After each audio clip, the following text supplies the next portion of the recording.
Welcome to the Huddle Sports Network, where we're breaking boundaries and redefining podcasting. Broadcasting live on 6 different platforms, we're bringing you the latest in sports like never before. Imagine tuning in to real-time discussions, expert analyses, and fan interactions all at your fingertips. Each platform offers a unique experience, whether you're on YouTube, Facebook, or Twitch. We're not just sharing stories, we're creating a community of passionate sports enthusiasts. Join us as we dive deep into the evolution of podcasting, where every episode is a chance to engage, debate, and celebrate the world of sports. This is where your voice matters and the game never stops. Welcome to the Huddle Sports Network, where we're breaking boundaries and redefining podcasting. Broadcasting live on 6 different platforms, we're bringing you the latest in sports like never before, where sports passion meets podcasting brilliance. I'm Mike, the Bear fan, and alongside Bill, the Packer fan, and our buddy Ken Catalone, we're bringing you an incredible lineup of 38 diverse podcasters. Each one brings their unique flavor to the table, covering everything from game analysis to behind-the-scenes stories. Imagine diving deep into the minds of experts who live and breathe football, sharing insights that you won't find anywhere else. Hey, good morning as we get the Twitterverse involved here. So it's, what day is it? Was it Wednesday? Yeah, it's Wednesday. It's Wednesday. See what happens when the NFL see what happens when the season ends too early for some of us, I tell you. Your days get thrown out of whack. You don't know what day it is anymore. Yeah. Okay, we'll stop. The life of retired Ken. It's rough, man. I'm telling you. Good morning, Eric. You know, it is rough. You wake up in the morning when you feel Mike. like it, and not even have to give a shit about what day it is. Yeah, it's rough. Morning, A-Dub. Morning, Bill. Morning, Michael. I think he might have, Michael. I think he might have. He knocked the zero off. Yeah, he's seeing the ghost. Well, probably not, to be honest. I mean, because they'll look at the offensive line, too, and be like, the guys and the coverage and all the other stuff. I mean, he did take 9 sacks, but I don't know if you could say it's all on Darnold, but he's still going to get a nice payday. Dude's still going to get a nice payday compared to what he was looking at a year ago. Yeah. So, there's going to be some player movement. I saw an article today about Jones possibly being a guy the Raiders need to target. Remember, his was a 1-year deal. It'll be interesting to see how many of these guys actually make it to free agency. Max Crosby. Josh Jacobs said that he's going to be recruiting massively hard this offseason to bring people to Green Bay. Yeah, but Max Crosby posted saying that he's unhappy with the silver and black and he wants out. Yeah, and last year he said he never wants to leave. So yeah, I don't know. That's what I'm saying. I don't put much faith in the posturings and I'm just going to put it as, if he wants to leave and needs a new home, he can gladly come to Green Bay. We'll embrace him happily. Yeah, he can come to Chicago too. What's up, Joe? Matt? What's up, Broski? Where's Joe when we need him? That's what I meant to say. Where's Joe when we need our resident Raider fan? Where is he? Hearing all this talk. I mean, honestly, the problem is they're a team in flux. They fired AP. I got it. Good morning. They're a team in a little bit of flux, and these kinds of comments happen when you're in flux. So, they'll hire a coach, and all of a sudden everything's roses again, and they're breaking out the Chardonnay and having a good old time in Vegas at the casino. It might just be an overreaction a bit to them getting rid of AP, because it seemed like Max Crosby really liked him. Broski likes McCarthy. Yeah, I don't know. I don't know. I mean, maybe the Bears got a couple other interviews set up too. I saw they keep adding more names to the list. I mean, no one's gonna come in on first interview and walk out with a contract in Chicago, broski. That's just not the way they're gonna do it. Will be interesting though for the Bears. We figure by the end of this week they'll probably have their first round done. By the end of the week, you guys have interviewed every fucking available coach in the league. Yeah. Why not? Why not? At least nobody can say that they didn't leave a stone unturned. Yeah, I mean, I don't mind that. I mean, who cares how many? If they interview 40 people, that's fine. I don't care. I mean, yeah, but wouldn't you like them to say, "Hey, we like this guy. We like this guy. We like that." You don't want to hear none of that. No. All right. It doesn't matter because here's a problem. It gets reported in the media. Then the guys go in a frenzy. Then something doesn't work out with that coach. Then everyone's even more pissed off because we didn't get the guy that whatever. I think really throwing the wide net kind of masks some of your intentions. It kind of it muddies the waters for those who would try to figure out what you're doing. Plus you're gaining insight and knowledge across the board. Like I said, I could be interviewing you for the head coaching position, and I probably am thinking in the back of my head when you come in, you don't have a snowball shot in hell, but you may say something, right? You may say a little nugget about, I'd really like use Brisker and Gordon this way, and okay, that's whatever, and I still am not going to hire you, but then what? Remember when Rob's? Maybe we should try that, implement that. Let's see what that does. So I mean, I have no problem with them doing all these 2-hour Zoom calls. Look at Brian Poles and then want to sit there for 8 hours a day on Zoom call interviews, or 4 hours a day because they're doing 2 a day. Cool, man. I'm good with that. I mean, they're getting information. They've got a deep staff. They're processing the information, and they're going to make a decision based on a ton of information. So whether it's McCarthy, whether it's Ben Johnson, whether it's Pete Carroll, Ron Rivera, it doesn't. I mean, any of those guys is probably a good choice. And it doesn't matter who the Bears hire, to be honest, because if the Bears were to hire John Gruden, even right, half the fan base, oh my God, this is terrible, and the other half would be ecstatic. So it's not going to change the fan reaction, and until the season starts. It's still going to be just everyone going, oh, you should have gotten this guy in it. And then after the season starts, oh, see, we told you this guy would be awesome. Or you'll get I told you he wasn't going to be that good. So it's whatever. It's the same old cycle, man. Yeah, I definitely understand that because when it was down for Green Bay to McCarthy or Sean Payton, I really wanted Payton, but he really wanted the Saints job. Yeah. I mean, I won't say there's no sense of urgency. They're interviewing 2 guys a day, man. I mean, Vrabel is an oddity, not the norm in coach hires, right? I mean, that was just one of those things okay, but I don't, look at. How can you say that? If a team sees a guy they want, they just went after him. That's all. Yeah, I mean, and who knows? Maybe, good morning, Cam. And maybe they want Ben Johnson, and you can't hire Ben Johnson right now anyways. Yeah. No one can. And considering he's everyone's number one supposedly on all these, radars, trust me, you've got some time. You got a little bit of time. So I mean, I know, Broski. I'm saying during the season we'll get to the "I told you so" stuff. But I mean, you got a couple coordinators who are in the hunt for all these open jobs. Name an open job, and one of these coordinators is in the hunt for it. So if Ben Johnson's your dude, damn it, we always do that.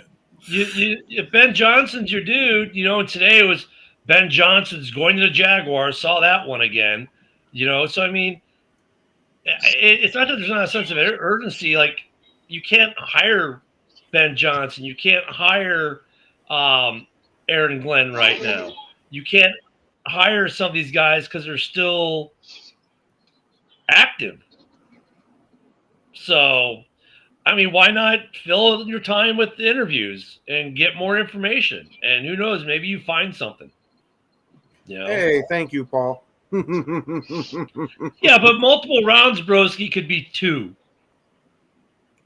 It could be 2 rounds. It's not like that's unheard of because I can remember multiple teams doing that dual round of head coaching. Sometimes 3 rounds. I was going to say, I don't remember that, but I also don't pay attention to it that much because it's not my team.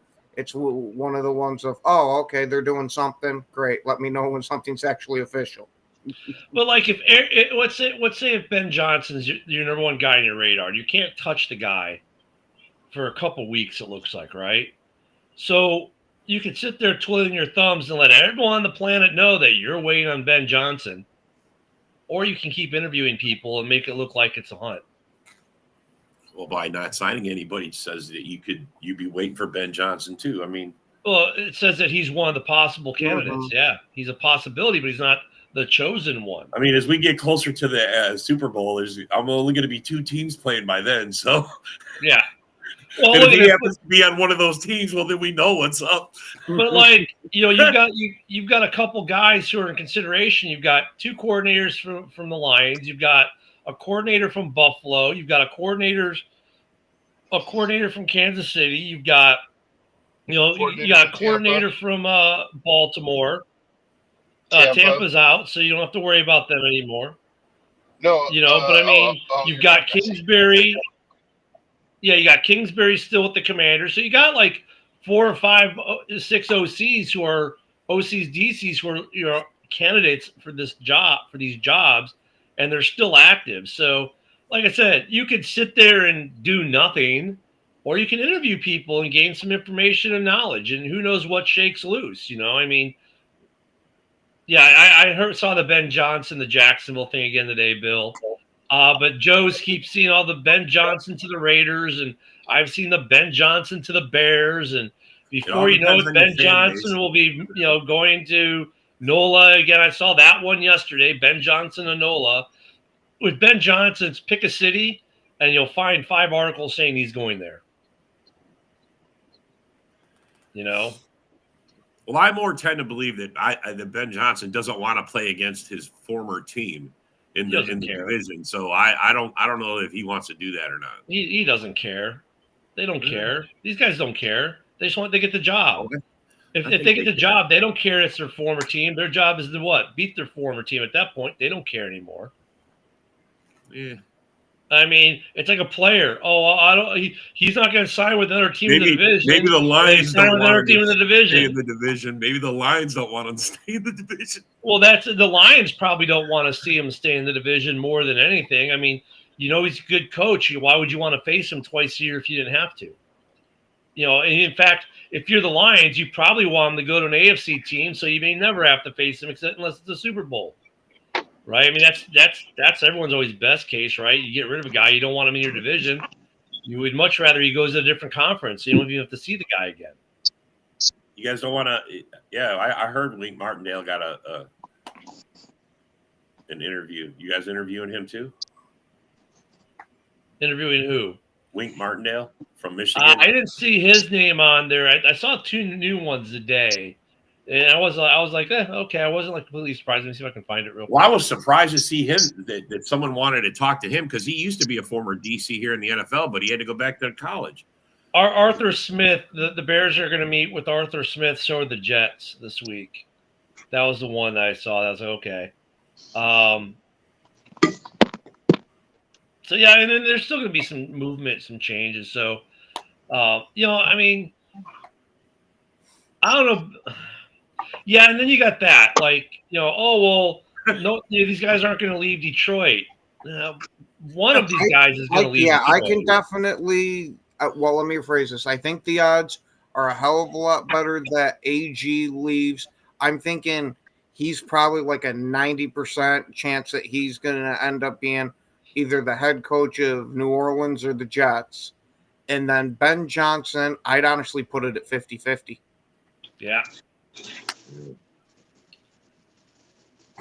Mike, you take the Packers so much they refuse to win the Lombardi. That's right, Philo. He's so right. Good morning, buddy. So, Broski, I get it. You're like, oh, why are we interviewing all these guys? Because what else are you gonna do? I mean, if they weren't interviewing guys, you'd be mad they're not interviewing guys, man. So, come on. If Ben Johnson's gonna be the guy, who cares if they're interviewing 19 other guys who aren't going to be the guy? I mean, how much does that hurt you, Broski? Does it hurt you that they're interviewing these guys if they hire Ben Johnson. Like, well, I understand where Broski's coming from. If the Bears did this last time, they waited and then they got stuck with Eberflus. well, they wanted Eberflus. That's the problem. Oh man, they wanted that disaster. And look, I mean, I get, Eberflus wasn't back then we weren't all, oh my God, Eberflus, this is gonna be terrible. Like, people were actually happy. But here's the thing, though, too. You look at this head coaching class. Like, okay, you've got, 5 teams looking for a head coach right now? Let's look at some of the coaches available. Pete Carroll, Ben Johnson, McCarthy, Rivera, Aaron Glenn, Kingsbury, Arthur Smith, Joe Barry. I mean, dude, it's a stacked group, right? It's a pretty stacked group. Odds are you're going to get no matter who the Bears get, you're probably going to be pretty happy with them. Like I said, half the fan base will be happy, the other half won't be. For some guys, whoever they get won't be the right guy, and that's just the way it's going to be. But I mean, this is a pretty stacked class of coaching options. Oh yeah, Doug Peterson, that's another one. Yeah, Doug Peterson. So I mean, dude, there's some, there's some. You're not going to get stuck with who. I mean, like, McCarthy's coached 2 big teams. I mean, he coached Green Bay, had success there. He coached. He wasn't that he wasn't successful. I mean, he didn't win a trophy in Dallas, but he's only been there 4 years? And yeah, for most of those time, he's had a winning record, 12 wins. Well, and like the playoff loss, which were he got smashed. Dak completely fucked up the end of the game, and I mean, some of that problems in Dallas is Jerry and the way they sign players. And I agree with you, Broski. 100%, Broski. I agree with you. You got Paul Jones, and they need to offer Aaron Glenn a king's ransom. Then you got some guys saying, oh, no, it's got to be Ben Johnson. Then you hear some guys, well, no, I like McCarthy. And then you got some guys, oh, I like Carroll. You're not going to make everyone happy. And look at the Raiders. Poor Joe is here going, well, it's Ben Johnson or bust. Like, if you read some of the articles that he's quoting, though, right? So. But I know Joe's not like that, but now some of the fan base is like that because some of the articles that have been out. Like, fans are crazy. It'd be hilarious if Kingsbury ends up being the head coach of the Raiders after what happened last year. But this leads to a perfect segue. Hey, Joe, what's going on in Raiders Reddit with the coaching search? Same stuff. Pete Carroll interviewed yesterday. He spent Monday. Pete Carroll spent the whole day in Vegas in the front office and stuff on Monday. I feel like from what I've read and from how my gut feeling goes, that the Raiders want Ben Johnson first and Pete Carroll is like their second choice. And so they're willing to wait to see how it turns out with Ben Johnson. I hope, for that sake, Pete Carroll doesn't sign somewhere next week while they're still waiting for Ben Johnson. Otherwise. Because then you got all your eggs. Let me ask you guys just one basket. You know what I mean? Do you think Ben Johnson, if they go one and done in the playoffs, do you think he still leaves Detroit? Yeah. If he gets an offer, do you think he still gets the big offers? Yeah. Well, he's still getting the big question. offers. Absolutely. Yeah. All right. So then he still leaves. Do you think he stays or do you think he goes if he doesn't win a Super Bowl? I think he goes. I think he goes unless it's NFC Championship again. If that's where they bow out again, I think he might want to try to run it back one more year. I think he goes regardless because his stock is never going to be higher than it is right now. That's my opinion. Yeah. Is his stock for head coach is never going to be higher than it is right now unless they win a Super Bowl. Like right now, you could say if let's say it was a draft for coaches, Ben Johnson would be last year's Caleb Williams. Like everyone's like, okay, he's the number 1 pick. He's the guy. Your stock's not getting higher, dude. You're the number 1 pick right now. I mean, exactly. If you wait and wait, the teams are like, well, wait a minute, why doesn't this guy want to be a head coach? What's wrong with him? I mean, all of a sudden, and then those might be unfounded, But still, then those questions are going to start to seep in GM's minds. Like, this is 2 years in a row. People wanted this guy as a head coach, and he's turning down head coaching gigs. And fans are like, well, this just shows his commitment to the team, and it's admirable, blah, blah, blah. And GMs are going, what's this guy afraid of? Is he a fraud? How much is Ben Johnson? How much is Dan Campbell? Like, questions, and whether, and I know, like, Lions fans, you don't have to pounce. But this is what some people will think. Whether it's true or not, it won't make a difference. Like, it'll start to seep in some GM's mind. Well, maybe this guy's not cut out to be a head coach if he keeps shying away from it. That's what's going to look like. Oh, he's shying away from it. Oh, yeah, sure, he's saying he wants to run it back and win one for Detroit. But what's he really running away from? So, yeah, I think Ben Johnson, he's gone. He's taking a job this year. You know, in fantasy land, like my honest wish would be that we could get both of them. Like, I'll explain how. Like, so Pete Carroll becomes the head coach, and Ben Johnson takes like an assistant head coach / offensive coordinator role for like 2 years, where it's like clearly defined that like Ben Johnson is the heir apparent. Pete's in there to establish a culture and to, you know, whatever, put together as much of the team as he can, and then, you know, hand off the reins, because Pete's old, but I still would like for him to come in and just see what he could do with the team. And again, I said this is completely in fantasy land. Like, I wish that this could happen. But see look at Joe. Wake up, Joe. Wake up. The Lions fans coming out. He's not scared. We're no fraud. The word is loyal. Oh, he said that last week head coach is a long-term goal. Dude, I don't care what he said, Lions fans. You didn't listen to me. I don't care what he said and what you feel on that, because I may agree with you, okay? GMs are going to start thinking, what's this guy running away from? Why is he not taking a head coaching gig? I get all your arguments. You're saying, oh, you know, but it doesn't matter, man. GMs will think that in the back of his head. 2 years in a row, opportunities have been there on a silver platter. And 2 years in a row, he said, no, I'll just stay in Detroit. I get the fans say, oh, he's loyal. He wants to win one for Detroit because we've never done one before, and all the great arguments. And he said it's a long-term goal, but he wants to do. Dude, none of that matters. Like, what matters, what GMs are going to start thinking is like, what's this guy afraid of? Why doesn't he want to take the leap to become a head coach? What, you know, can he not handle it? Is it too much for him? I mean, whether that's, and I don't think any of that's true personally. But it doesn't matter what I feel, what's true personally. What matters is what GMs will be, and their staffs will be thinking in the back of their head. At the very least, if they're not thinking what's he afraid of, at the very least, they're going to think, why didn't this guy jump when his stock was the highest? You know what I mean? Like, this guy didn't sell at the top. You know, like, you got to sell at the top, man. That's the goal of every investment. You want to sell at the top, and right now this stock is not getting any higher, dude. Like, that's right.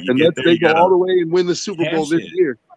Well, Henry asked a good question. Who cares what a GM is going to think? Well, Ben Johnson does if he wants to be a head coach. Yeah, because those are the guys who hire him. And it makes. So, I understand what Jeremy was saying by if they get Spielman in there, because he was a GM he was with, right? So it would be a better, easier transition for him to go there as head coach. I'm sorry, JB. You've predicted everything, as you remind us every day on every show. How you've predicted everything all year. You're missing the point. You're taking it personal, JB. Look, if he doesn't take a job this year, there are going to be questions. And I get it, Lions fans. You're being loyal to your guy, and that's cool. And I already knew that you were going to do that. And you're just doing exactly what we all said you would do when we just said this. There will be questions about Ben Johnson if he doesn't take a head coaching gig with 4 or 5 teams linked to him that really want him. And he goes, nah, I'm just going to stay in OC and not take a head coaching gig. And I get the things he said. It doesn't matter. GMs will start to question, and his stock will never be this high like Joe said, and Joe's right. And, this is his best time to get a job. Like, and not to say he won't get a head coaching job later, but he won't get the deal he's going to get now. He won't have his pick of the litter like he does now. Right. Like right now, he's in the winner's seat right now. Like, he's in the seat where every head coach candidate wants to be, where it's like, they're competing for me. I get to pick where I want to go.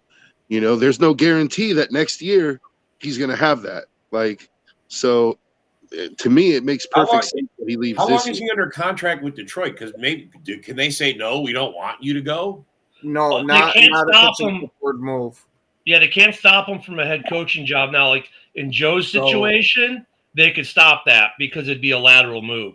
The only way he can leave, the only way he'll leave is if it's a head coach. Excuse me, is a head coaching gig because he's under contract. Actually, they couldn't stop it because an assistant head coach is higher than an offensive coordinator. So yeah, but if he's got that tag, but if he's already got that tag now, though, then they can stop it. I don't know who's the assistant head coach in Detroit right now. If it's him, then it's then they could stop it. But yeah, if he's just the OC, then they couldn't stop it. But I would say the odds are better than 50-50 that one of the coordinators is going to leave Detroit. I mean, look, that's just a fact of life, man. Like, your team does well, one of your coordinators usually gets poached. I mean, it's just a fact of NFL life, guys. So, I mean, I don't know why Lions fans are getting pissy about it. It's like it's just a fact of life. The Bears in 2006 go to the Super Bowl. Ron Rivera is a DC. He leaves to become the head coach in Carolina. I mean, it just happens. It's like it's just like in the business world, or like let's say even in the trades, like a guy comes in, he's an apprentice, he works hard, he becomes a journeyman, and then what's he going to do? Is he going to stay working for you, or is he going to go try to start his own business? He put in his time. He's going to go try to start his own business where he's the boss and he makes the money rather than making money for you, right? Like it's guys want to eventually, that's the goal. You put in your time so that you can go out on your own, right? Dwayne says if Glenn leaves, he might go back to the Saints, and I've heard a lot of him going to the Saints. The Saints and the Jets are the two teams I've heard him linked to the most. Once again, though, how much you believe he's linked to? I've been hearing that's the loophole right there. I understand now. Yeah, I've been hearing a bunch of smoke about AG going to the Saints. I've heard a little bit about the Jets too, but it kind of seemed like the Saints are the front runners. So as long as you're being offered an upgrade on your position, man, you can fucking go to another team. Yeah, that's it. The way if it's a lateral move, they can't do it unless it's a trade. So you can't poach another. No, it doesn't have to be a trade. The team, even for a letter, the team just has to approve it. They have to agree to it. Yeah, and most teams aren't going to approve it without a trade. Exactly. Right. Yeah. Yeah. I'm just saying by the letter of the law, there doesn't need to. That's what I was trying to understand. I was like, I mean, I agree with that. I don't think you should be able to stop someone from being able to upgrade it. I mean, if someone offers him a head coaching job, he should be able to go take it. The only rule right now with that, Rob, where they can stop them is like in the interviewing process while they're still active. Right. So like. Right. If the Lions don't want Ben Johnson interviewing with anyone right now, they could have stopped it and said, no, we're not going to let you interview while our season's still going on. But once their season's done, teams can't stop these guys from taking interviews. And I mean, look, it's just a part of the business side of the NFL, and everyone gets it. No one's pissed off at, I can't believe you're taking an interview to be a head coach somewhere else. In fact, I would probably argue that in 99.99999% of these situations, their current head coach is, like, hey, man, hope you get this job. I don't think you should be far of it. I'd say 80%. But I mean, they're not advocating. They want these guys to do well, though, too, because it's their fraternity, right? They want these guys to do well. I mean, it's just a part of business, and they all get the business. That's the business part of it. They get it. I hear a head coach spends like 20 hours a day with the team. I mean, what the fuck? Or doing team stuff. I mean, that's a lot of hours, and you're hanging out with these guys. So you become friends. You have personal interest. Yeah. I get it, man. But I don't think anybody should be interviewing while you're in the middle of a playoff run. But that's just my opinion. I get it. It's done, and maybe it shouldn't be done. But I mean, to me, I wouldn't. There's a reason why they do that, though, Rob. Honestly, because by the Super Bowl, within 3 weeks, all these head coaching positions we're talking about. But you can't do anything until they're out of the playoffs until they're done. No, but Rob, they can, and they are. That's the point I'm trying to make. But I don't think they should be able to do anything until you're Rob, done. Rob, well, let me finish my point, and then you'll understand it because you didn't let me even get there yet. the reason why they do these interviews now is because by the time the Super Bowl happens, like Super Bowl happens on, Super Bowl Sunday. On Monday, all these guys are hired. By Tuesday, they're all in the office already prepping out free agency and the draft because there's so much stuff they got to do for free agency and the draft. Teams want them in the office as soon as possible. So if Ben Johnson's going to be your guy, let's just stick with him. Like, if you can't even interview him until after the Super Bowl, dude, that probably puts you back a good week or two in your search, and that hurts that hurts your office, that hurts your ability. So what's going to happen is now teams are going to say, well, we're not going to hire Ben Johnson. We're going to get a coach that we can get in, and these guys don't get opportunities, and that's why they do it, because if they didn't let these guys interview, they wouldn't be getting head coaching opportunities in some cases because teams aren't going to wait. That's, once again, the business side of it, though. I'm sorry, I still don't agree with it. I mean, I get where you're coming from. Like, they should be focused on our team in the playoffs right now, and that's it. And I get that. I understand. Yeah. But the business side, the reality side of that business is that if they don't at least let them take the 2-hour interview, they might not even get the opportunity to get the coaching gig. And let me ask you, let me put it a better way or an easier way, Rob. Like, think about this. Like, are you barred from looking for another job at your current job? Like, are you barred from looking for a better job? Like, do you have to wait till you get fired to go look for another job? No, right? Like, if you find something better that's going to be better for you, you're allowed to go and pursue that and quit your job, right? Like, the NFL is a business at the end of the day. I get it, and man, maybe some guys can separate the personal side from, but just me personally, I don't think I could do that. I want to focus on what I'm doing. I want the next guy that's going to hire me to understand that I'm very loyal and I'm focused on this job. Mm-hmm. That's the kind of coach I want. I want someone who says, nah, fuck you. I don't care. If you want me, you'll wait till I'm fucking done with what I'm doing. Let me handle my business. Let me go win a fucking Super Bowl for the team I'm with right now. And then me and you can talk when I'm done. That's me. If you want me that bad, you'll wait. That's all I got to say. My reputation speaks for itself. And most of these guys, like Super Bowl, be Super Bowl Sunday, and then during that next week, all these positions will pretty much be filled. There might be one or two that hang out a little ways longer, but these teams like to get these coaches in sooner than later because of all the work that's got to be done for the draft and free agency. And I get what you're saying, Rob. I mean, just look at the coaches agreed to this, in the past, or they wouldn't be doing the way they do it.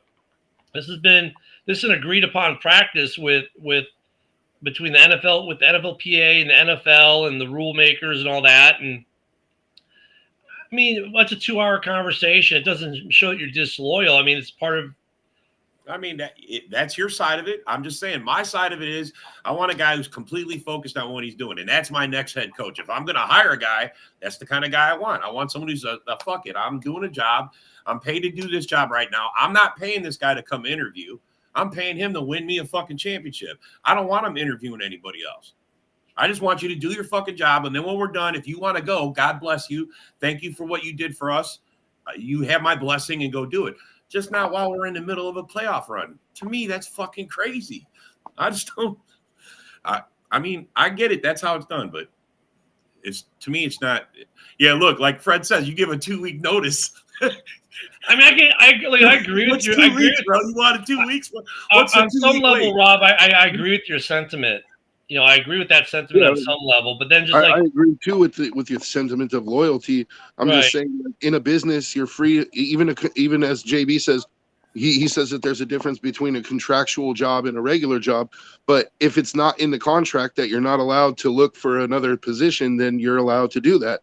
And so he's under contract with Detroit, but the NFL rules are very clear that he's able to interview for higher jobs. And that's fine. I understand. That's the legality of it. I was more answering JB's question, but I don't disagree with you about loyalty. Yeah, I'm one of those guys. It's about loyalty to me. It's about loyalty. That's a personal choice. In my jobs, I'm loyal to my job too. I understand it, but the NFL is dog eat dog, man. It's a shark. Yeah. It's a Shark Tank, dude. I get it, bro. I get it. And let's be honest, we demand loyalty where loyalty isn't necessarily always given to these guys, right? I mean, that's the other piece of it. Oh yeah, Just look, you can have the second most wins in like the past 5 years, and you still got people calling for the job because you happen to have a bad year or two in there, Right. a la Matt LaFleur. That's what I'm saying. Like, people demand loyalty, but they don't always give it right. They don't always give it back, right? It's like, oh, well, you have to be loyal to us. You can't interview. Oh, you lost week 1. Fire the bum. Get him out of here. Look at the Viking fans who are like, oh, KOC should get rid of fire KOC because he lost another playoff game. Like, yeah, where's your loyalty now, that's dude? That's another one I don't understand. You got a damn good head coach already in the building. So what? He hasn't figured it out yet to get over the hump. It's not like the guy's been there 8-10 years and hasn't done it. Yeah, right. No, he's gotten better every year. Glenn, Got a better record every year with the guy. I might regret this. I might have to come back and eat my words later. But if I'm Aaron Glenn, I run as far away from that Saints job as I possibly can, dude. Like, they're going to be terrible for the next 3 to 5 years. So which job is the harder fill, the Jets or the Saints? Or because I don't throw the Jags in. I would much rather go to the Saints than the Jets. Why? Even with their cap situation. Their cap situation. I know their cap situation is absolutely terrible.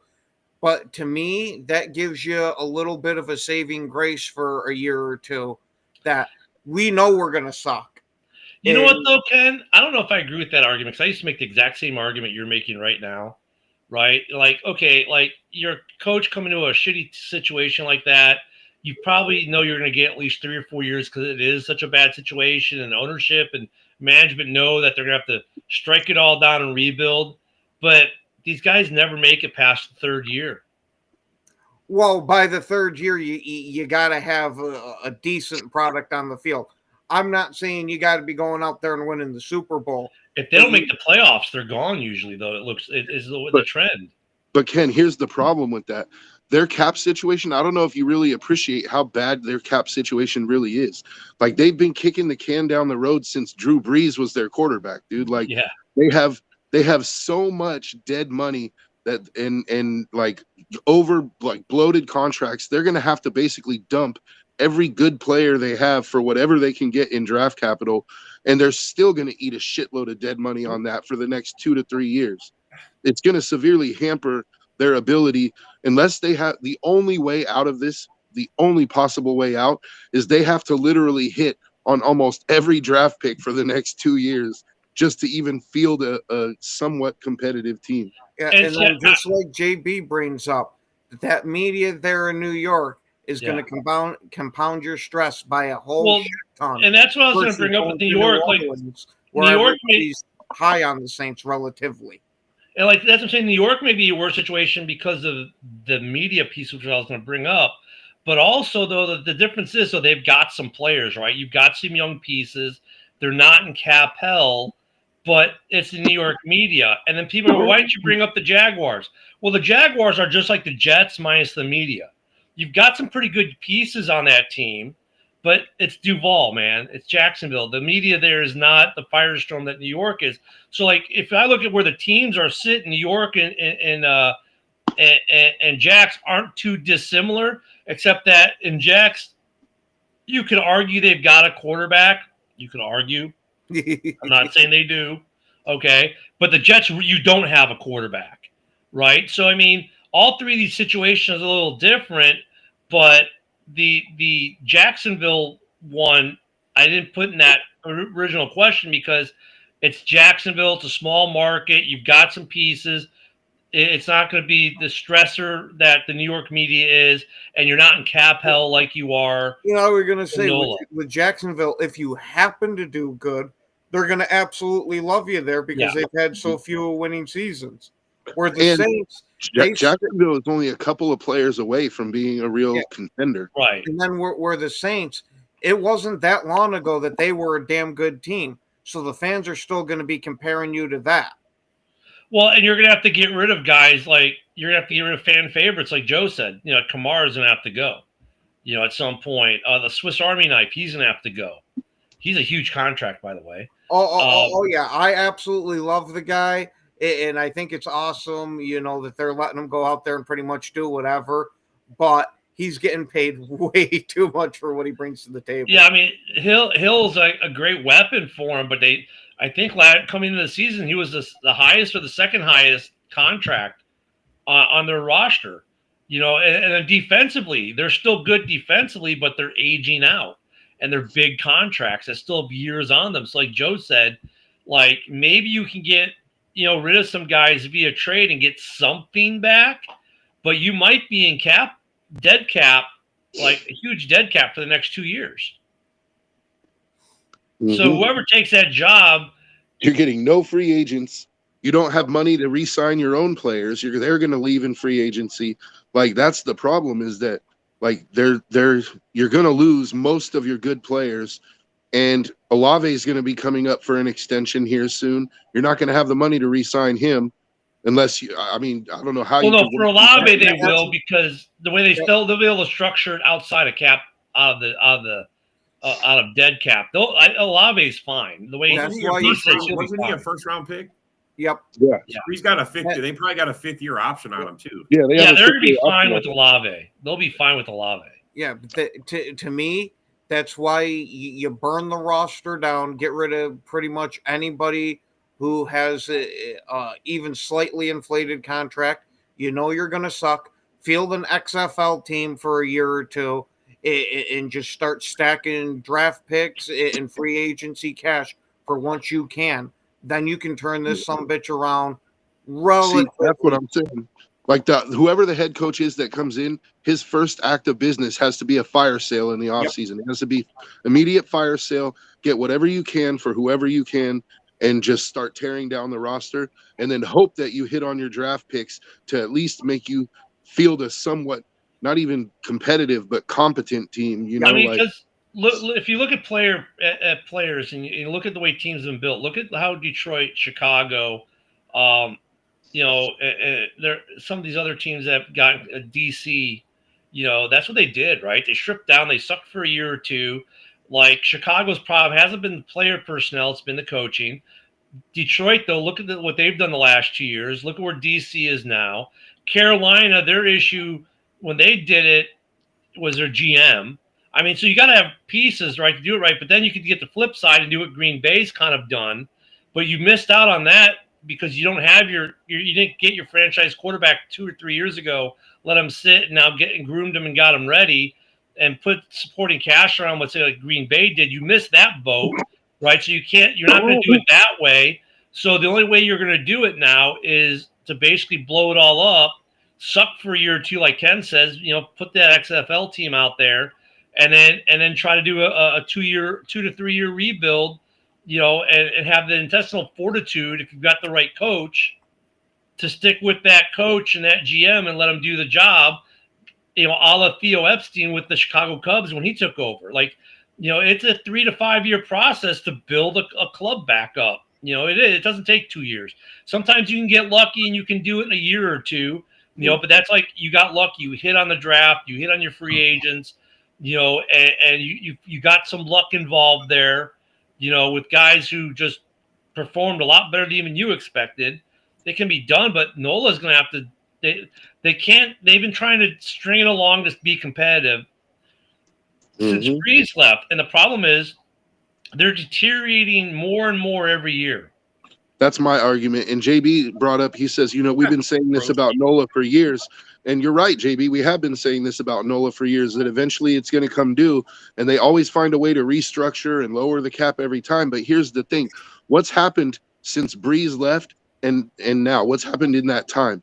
All those players that they've been lowering the cap and restructuring for are that many years older, that many years further away from their prime. So now you have a Cam Jordan, for example, who has seen his best days as an NFL player. Are you going to keep him on the roster at his current salary, or is he going to retire? Who knows, right? Kamara is still worth something on the market. Like, I don't think he's not going to get you a first-round pick, but he's still somewhat productive. But I would argue that he's seen his best days too. Like, so it's, are you going to keep him on the roster at his current salary? Or are you going to restructure him? Is it worth it to restructure him when you could go out in the third round and pick up a brand new fresh running back for $250K? Yeah. Like, those type of decisions have to be made. And I personally think Nola should tear it down. If they want to ever compete for a Super Bowl again, they're gonna. It's like, you're eating at a restaurant and you keep ordering and ordering and ordering and ordering, like, putting it off, and eventually the bill's going to come due, and at some point you're going to have to pull your wallet out, dude. I mean, if you Now look at I think Nola's at that point where it's like the bill has come and it's time to put your wallet out on the table, dude. If you look at what the Lions, how the Lions rebuilt, like the Lions kind of gave everyone a blueprint. Chicago followed the blueprint and they got most of it right, except the coach. They got the player personnel. You can see that statistically. These players are all playing pretty good ball overall, but bad coaching decisions cost this Bears team this year, more than a few wins. Right? I would say that's ownership. I would say that's higher up is the one who did that. They should have cut bait with Eberflus last year. Well, shoulda, coulda, woulda, whatever. The point is that who cares? The point is that's where the failing was, right? The blueprint that Detroit put out there works. But you've got to get certain things right, and the Bears got the 80% solution on it. They didn't get the other 20%, which was the coaching staff. Yeah, that's what I was just about to say. Is I think we're not touching enough on Detroit getting the perfect head coach for them as part of that rebuild. If you get yourself a damn good head coach and you blow it all up, everything should work out in the end. But it's that you have to make sure you did your due diligence on getting your head coach. And look at when they started this process, no one outside of Detroit ownership knew that this was the right combination of coach and everything else. I mean, some of it's not science, it's art, right? And sometimes the art doesn't come out the way the artist wants. So there are components to it, but they showed you how you can do it. So if you get a good GM, and I think Poles is a good GM with the players he's brought in, I think all four teams in the North have good GMs. I think most of the GMs in the league are pretty decent. If you can bring in good players and get the right coach, you can have a decently successful team within 2 to 3 years by blowing it up. So if Aaron Glenn is going to be that guy, I would say in NOLA, and he knows coming in, look, we're going to blow it up. But within 3 years, they should be a competitive team, and he should keep his job, a la Dan Campbell in Detroit. Because when Dan Campbell took over, who did that team have? Who was even on that roster when he got there that's still there now? He brought in a lot of people. They overhauled that entire roster. There are a couple guys, sure, but I mean, and then they made the big trade with that got him Goff, and I mean that went right for them as well. But I mean, there's a blueprint. It's not a perfect blueprint, but there's a roadmap you can follow, and the Saints can follow that, but they have to be willing to blow it up. I think what gets to Joe's argument is that a lot of fan bases aren't willing to do that.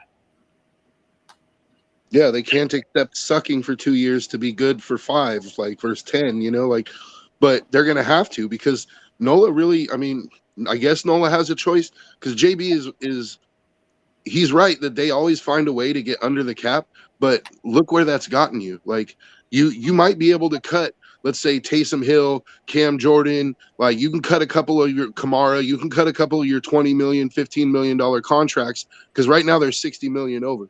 So you could cut that $60 million worth of fat, but now you're just at the cap, right? Like that means you have no free agent money to even try to supplement. You're going all draft. So my point is, to me, it just makes more sense to just strip it down completely. Like keep your young core players like Olave, keep your rookies, right? Play a whole team full of rookie guys if you have to, like rookies and second-year guys all on rookie contracts. Get your cap as low as possible, and then, build up that cap space to carry over to the next season. And all of a sudden, boom, you're out of cap hell, and you can actually compete for free agents. Well, look at Green Bay. Green Bay was like one of the youngest teams in the league last year. They did that. They stripped it down, for the most part, and they were a very young team, and they hit on a lot of picks that produced. And I mean, you can see the cases out there where you could strip it down and bring in a lot of young guys. Kansas City had the youngest defense in the league, and they were one of the best defenses in the league. And Kansas City's defense, which is still one of the youngest in the league, is carrying that Kansas City team, not Patrick Mahomes. So, and that's the other thing is it's a youth movement kind of in the NFL again right now. Like, look at the Bears. Like, Poles won't sign a guy if he's over the age of 30. Yeah, and to answer Bill's question that he had a little bit ago, I think if you were looking for somebody outside the organization to replace AG as DC, that Gus Bradley is going to be your best option because Flores, I think he's going to be in serious contention for a head coaching job. And if he doesn't, I think he's more than okay with returning to the Vikings. Yeah. Well, here's the thing, though. I get Lions fans and fans of anyone losing a coordinator. Well, we'll just hire from within. Yes. However, let's say your coordinator leaves for a new gig. Okay, he's got to fill out his coaching staff. A couple of those guys might get pulled in promotion hires to follow that guy. Mm-hmm. So the guy that you want as your DC in Detroit may become the DC in NOLA because he goes with Aaron. That happens too. It's so interesting what happens with these coaching moves and how they actuate them, and then all the second, third order of effect that happen after. I mean, but NOLA is probably NOLA in New York are probably gonna be gotta be two of the harder jobs to fill right now because New York, it's the media. Straight up. That's what deters guys. It's the media. And NOLA, and the ownership, because the ownership is way too involved. Like they're picking players. They're not signing players based on Madden ratings. Like, come on, dude. Like, the ownership is way too involved with the Jets. And then NOLA, you're looking at probably a complete strip down rebuild here very shortly, or they're just gonna like go until the wheels fall off. Which I guess you could do. That's a way to do it, but yeah. So what if Antonio Pierce joins the Chiefs coaching staff? Yeah, I think Joe might lose. I think Joe would absolutely love that if AP was on the Chiefs. No. I think you have a better chance of getting struck by lightning than that happening because AP grew up a Raider fan, so the hate for the Chiefs is like in his blood, dude. Like he would never go to the Chiefs. I don't think. If he did, I'd be very surprised. I would be more surprised than angry, to be honest, because like the guy needs a job, like he's gonna take a job, right? Like I wouldn't, but I can't see him going anywhere in the AFC West. Like to be honest with you. I think there's a better chance he ends up with the Giants doing something. Salah's been interviewing, John just said Salah interviewing with the Cowboys. He's been linked to like 3 jobs, which is kind of surprising. But maybe not kind of surprising because he left New York and they were pretty decent before the Aaron Rodgers debacle. I mean, he had that team going places and then the whole situation with Aaron Rodgers, and that's not necessarily Salah's fault. I mean, Salah might be a solid coach for some head coach still. I mean, I've seen him linked to 2 or 3 teams right now. Hey, Bill, Ken Dorsey to the Jets, while it would be interesting, well, maybe. Actually, I'm not gonna rule it out. I like Ken Dorsey, and I think he's good with quarterbacks. But is Jerry Jones the most intrusive ownership in the NFL for a head coach? Yes. He's also you remember, I think he's the only owner, though, who's the owner / GM. Well, I think right now, technically, it's his son, Steven, that's GM, but he's still acting as GM. Yeah, everyone still says he's the owner GM. On paper. But how many other owners, though, like even have any kind of GM, anything in their title? I mean, since Dan Snyder left the Washington Commanders, I mean, it's been pretty quiet for owners. Jerry's the only one, really. Well, Carolina. Yeah, maybe Carolina. Maybe Carolina. With the draft pick. I know Aisha Khan and with Jacksonville is pretty hands-off with the GM. He's always been like that. Yeah, I can't think of any other owners who are really heavily involved in player movement or anything like that. Just Jerry. I mean, Dan Snyder was the Dennis Rodman of owners. Jerry can't help himself. Jerry is at that Al Davis senility point. Yeah, totally. That they could spot talent and build a decent team many years ago, but now that they're old, they're missing a step, but they still think that they're that guy. We lost Joe. Yeah. We lost Joe. Joe, where'd you go? We lost you. He's definitely the janitor, Isaac. Yeah, that's got to be an interesting job to fill too. And I didn't even throw that one in there, but yeah, the Cowboys gig is always interesting because, like, Jerry's gonna be micromanaging everything. I was gonna say take this with a super grain of salt because of who it involves. But I've seen a few articles that apparently Jerry is going to be pushing hard for Belichick. I don't know how that would ever work. That's exactly why I said take it with a huge grain of salt, even without adding all the extras in. Can you imagine those two getting along? Because Bill Belichick wants to be GM, Jerry Jones wants to be GM. I don't think that that's a recipe for success there. It's gonna be tough because, like, even Dion kind of sounds like he's balking. Jerry called him, and Dion, I get his part of his press release, his quote. I mean, is political, right? Because you don't want to tell Colorado I'm leaving you. Yeah. Right. And he knows how Jerry is. I mean, Dion is still a possibility, even though with the quote, because the way, if you read his quote, he's not saying no either. Right? He's like, well, I'm honored he asked me, but I really like what we built here in Colorado as well. To me, it sounds like he's weighing his options and open almost. You know what I mean?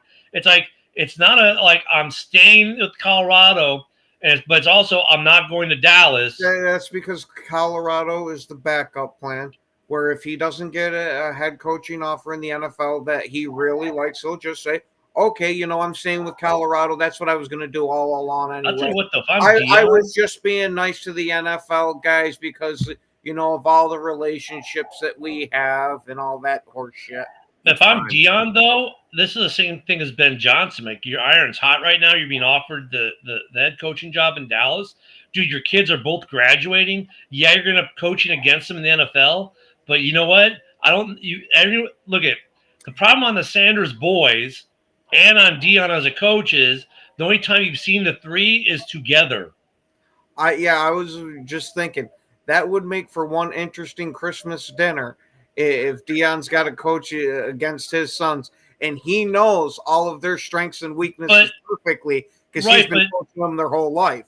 Think of the other side of that, though. Like, what's Dion like as a coach without his son as a quarterback and his other son on the defense?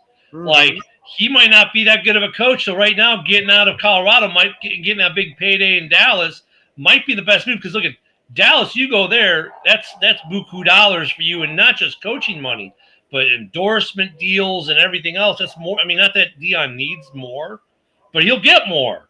So, like, if you're Dion, there a piece of it's gonna be like, okay, my boys are gonna be gone. I mean, I don't know why he didn't just say, okay, Jerry, I'll be on the plane. I mean, obviously, because I get it, coaching against your kids, but dude, I mean, this might be your only shot because what if you suck as a college coach without your kids on your team? And it's not like Colorado was winning a national championship with Dion there. And that's even after all his super recruiting because of NIL and everything else. Yeah, but at the same time, Colorado was absolutely abysmal before he got there. So there is a bit of a Sanders effect. A little bit. But remember, everyone's predicting, they're going to win national champions because he's seen all these 5-star recruits because of NIL, blah, blah, blah, blah. Who's in the national championship game next week? Not Colorado. Were they in the playoff? No. Yeah, we know about what looks good on paper and what works out. Just saying. Yeah. Bears look great on paper coming into the season, and look what happened with the coaching decisions and the way the year played. They weren't nearly as good as what they looked to be. I mean, they're It's just not on the coaching. No, your offensive line sucked. Well, that comes to coaching, though, scheme, play calling, stuff like that. Put him in in good situations. Green Bay your coach is great. Your head coach is great at putting them in good situations. But that's something we'll have to talk about tomorrow because we're about out of time. So let's JB's up next to get some Lions talk here in about 10 seconds. We'll be back tomorrow. Don't forget House Hall report tonight at 7 p.m. Central, 8 on the East.